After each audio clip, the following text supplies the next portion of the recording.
บ้านนอกบ้านนาพี่น้อง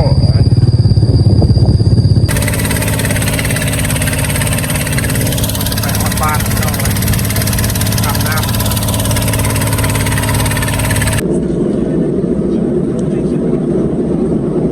อาหารเช้าก่อนสิลงเครื่อง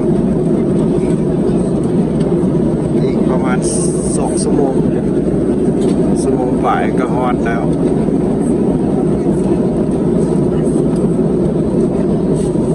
เอาฮอดแล้วเด้อทุกคนเลยเมื่อยแรดเลย9 ชั่วโมงบิน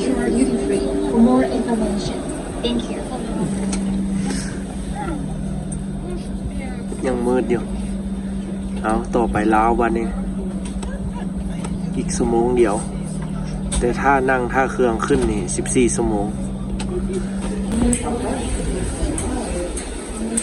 ถึงจีนแล้ว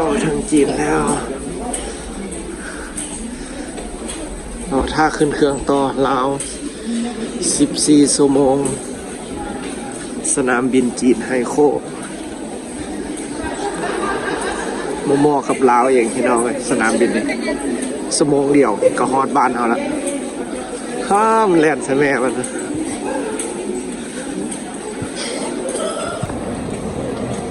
5:17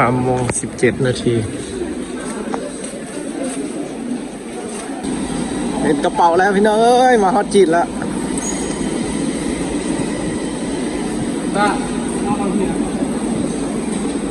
โยโบแตกโบเฮตี้มานี่โอ้9 ชั่วโมงอยู่ครบจบเอามาง่ายสะดวกสบายพี่น้องมาจีนพี่น้องเอ้ยมีแอปแปลลาวให้พร้อมภาษาลาวอีกข้าเขาบ่ฮู้เว้าน้ำเพิ่นน่ะ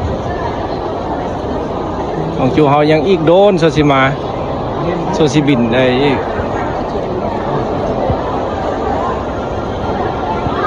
เมื่อเฮาบ่ฮู้ก็มาเคาน์เตอร์พี่น้องมาเคาน์เตอร์หั่นแล้วเพิ่นจะมีพนักงานแปลภาษาลาวให้เอาบอกเนาะของเฮายังอีกโดนจักหน่อยเขามาเบิ่งอีกซอกพักผ่อนก่อนอนามัยตัวตนก็พี่น้องเอ้ยฮอดจีนแล้วนี่เงินลาวเขาก็ซื้อได้เด้อมีนี่นะพี่น้องมีอยู่จีนก็ได้นะ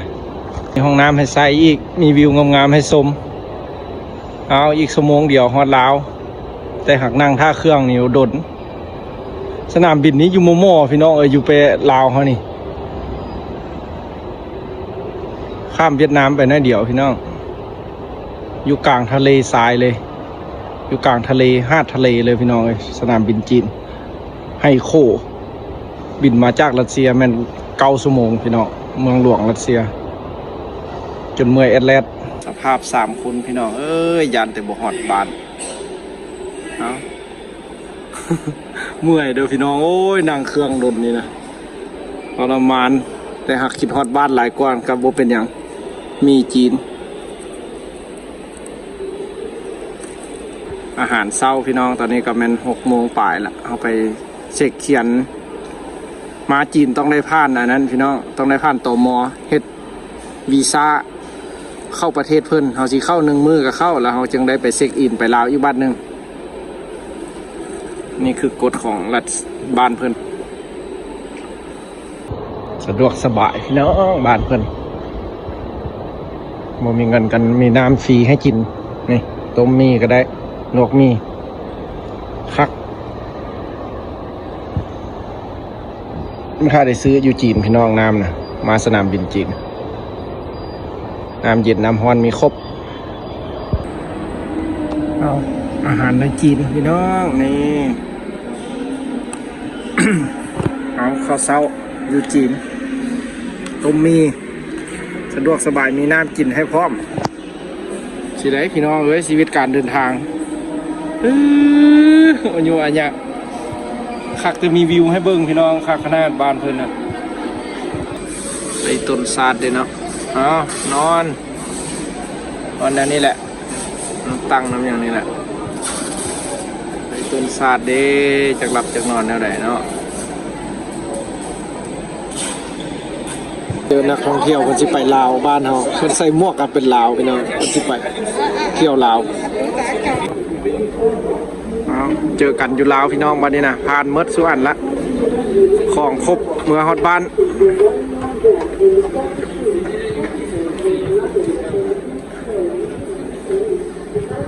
รอท่าคิวเมืองบาทนี่สนามบินบ้านเพิ่นโอ้คักสวนดอกไม้ขอบใจทุกคนเด้อที่ติดตามมาตั้งแต่เมื่อเริ่มต้นมื้อนี้ก็สิฮอดลาวละยังแต่ชั่วโมงป่ายพี่น้อง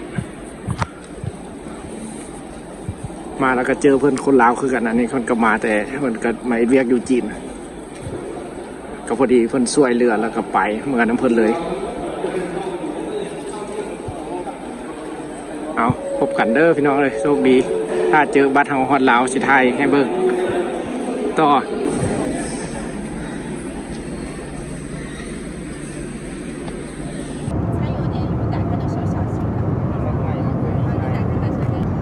ว้ามีคนมักม่วง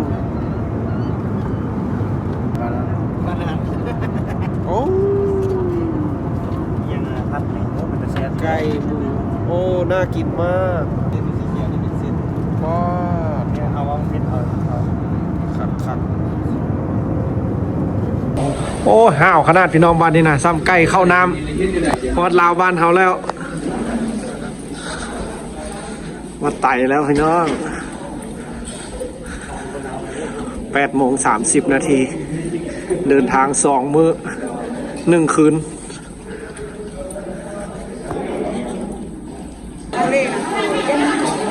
คนหน้าคนมาครับ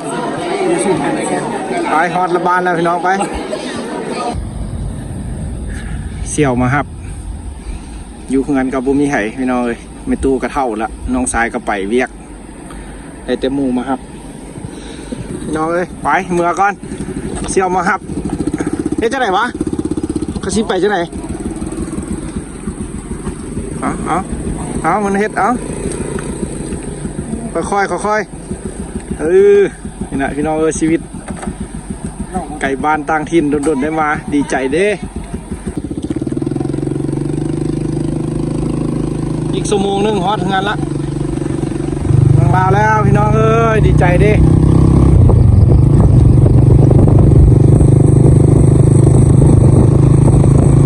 จัดเอาหน้า2 คนเอาเมื่อแล้วสิตัดคลิปลงให้เบิ่งเด้อพี่น้องเอ้ยขอบใจทุกคนที่มาติดตามให้กำลังใจขอบใจฮอดบ้านฮอดเมืองเอาแล้วไว้ขี้เลยเด้อ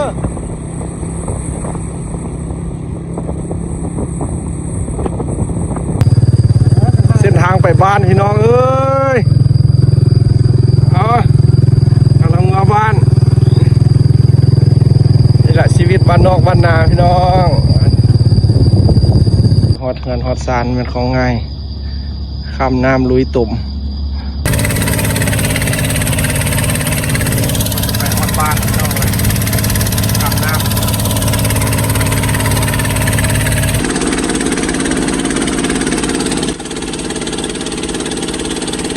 ำสบายดีพี่น้องเด้อบทสุภูสุคนตอนนี้มาฮอดละบ้านละทำเป็นตู้เท่าอันนี้นะมันดีใจได้ของต้อนจากรัสเซียนี่แหละอยู่เงินกับเป็นตู้เท่านี่แหละพี่น้องเอ้ยฮอดละมูไปครับเอาขี่รถจักรจนว่าลากอีเรือโซซีฮอดเงินพอดีคนก็มาพอดีเห็นนั่งกินข้าวมามวยอยู่นี่ได้ขนมอันนี้นะกับแม่ตู้ก็ไปหับบ่ได้ใส่หมูไปหับเอาฮอดกี้นี้เอ้ยเอาเมียนเครื่องเอาของต้อนน้อยเนาะชิมเบิ้งได้เด้อหันเด้อกินได้อยู่อ่ะอมเบิ้งตู้กระเท่าพี่น้องเอ้ยฮอด80 ปีแล้วตีบอกป่านนี้นะยังเป็นสาวอยู่เท่าเขาเป็นสาวเด้เฮ็ดกินเฮ็ดอย่างได้อยู่แต่งกินเองเนาะลูกเต้าบ่อยู่ก็แต่งกินเองนั่งเบิ้งตู้เท่าอาบน้ำ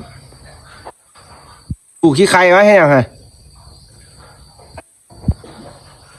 คุมเฮ็ดเวียกขึ้นแล้วเพิ่นมาอาบน้ำ